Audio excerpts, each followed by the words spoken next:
तर काय जेव्हा आता ना आपण आळूवडी बनवणार आहे, तर चला आळूवडी बनवण्यासाठी पानांची ही देठ कापून घ्यायची.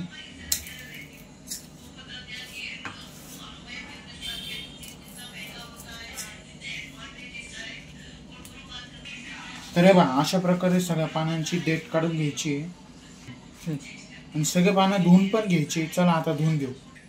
तर हे बघा आता आपण पाणी घेतलेलं आहे आणि तर हे बघा आपण आता पाणी घेतलेलं आहे, तर हे धुवून घेऊ. चला आता हे असं एक एक धुवायचं आहे.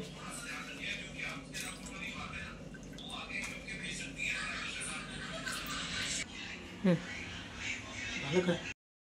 तर मित्रांनो गाईज हे बघा आता हे आपण धुवून घेतलेले याचे हे लाईन्स. मित्रांनो हे बघा आता मी लाटतो, तुम्ही बघा.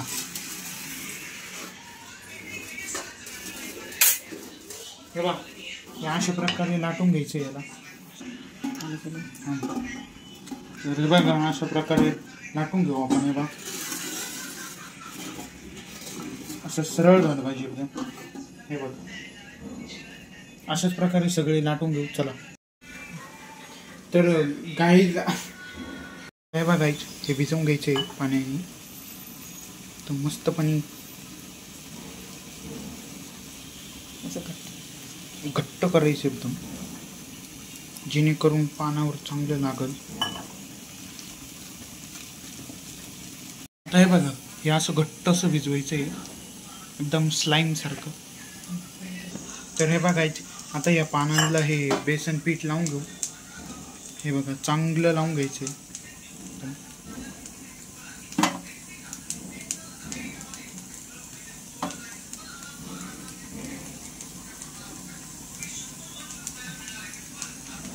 हे बघा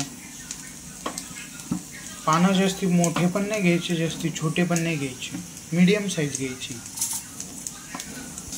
खूप जास्ती मोठे पानं खराब असतात म्हणून ते घ्यायचे नाही जास्ती मोठे, मीडियम साईजच घ्यायची.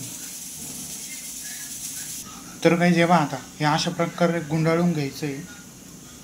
हे बघा चौघा बाजूने असं फोल्ड करायचं पहिले आणि याच्या वरतून पण फोल्ड केल्यानंतर बेसन पीठ लावायचं.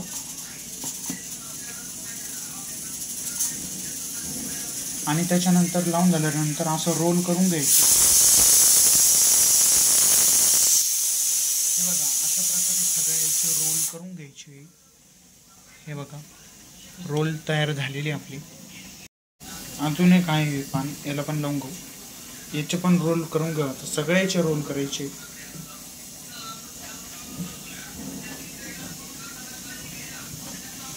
घरच्या सदस्यांनुसार पानं घ्यायचे, त्यांचे डबल डबल. म्हणजे एक सदस्य असेल त्याचे 2. तर हे बघा आपण हे इडलीचं भांडं घेतले, याच्यामध्ये पाणी, याच्यातच आपल्याला हे बॉइलिंग करून घ्यायचे हे पानं, याचे रोल. बघा आता दुसरा रोल आहे, याला पण 4 बाजूनी असं करून घ्यायचे फोल्ड. याचं वरतून बेसन लावायचं, चांगलं चोपडून लावायचं.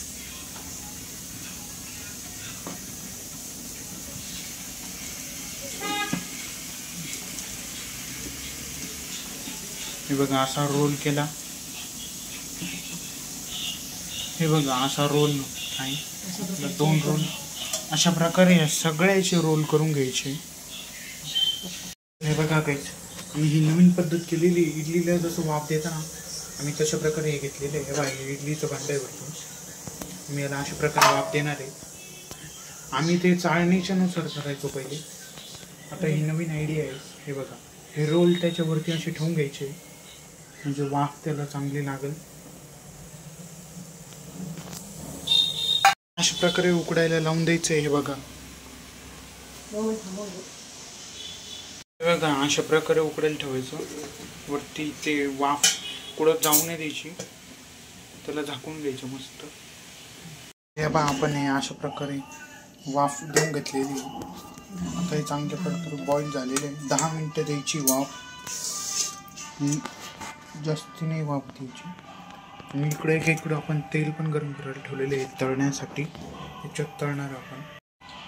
हे आता वेगळं काढून घ्यायचे म्हणजे पटकन थंड होईल आणि पटकन तळता येईल. हे थंड झालेले आहे. आता याला आपण असं कट करून घेऊया. सगळे असे कट करून घ्यायचे या साईडमध्ये आणि मग त्याला गरम गरम तेलामध्ये तळायचे.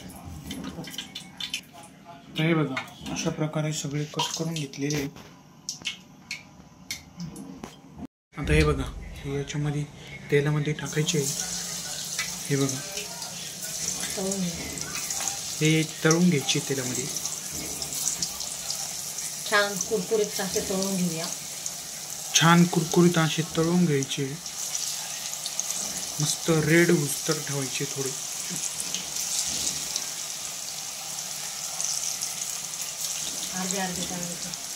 अर्धे अर्धे तळायचे. तर काही जेव्हा अशा प्रकारे तळायचे. आता हे बघा किती क्रंची झालेले. हे बघा याला चांगल्या प्रकारे असे हलवून घ्यायचे. हलवत राहायचे. इथे जळू नाही द्यायचे. हे जळाले तर प्रॉब्लेम होतील. आता हे बघा काढून घ्यायचे.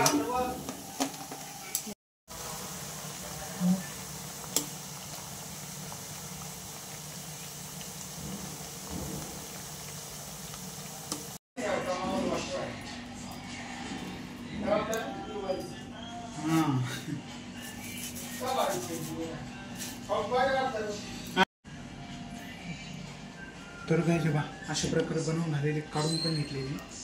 आणि बघा चला आता टेस्ट करून पाहू.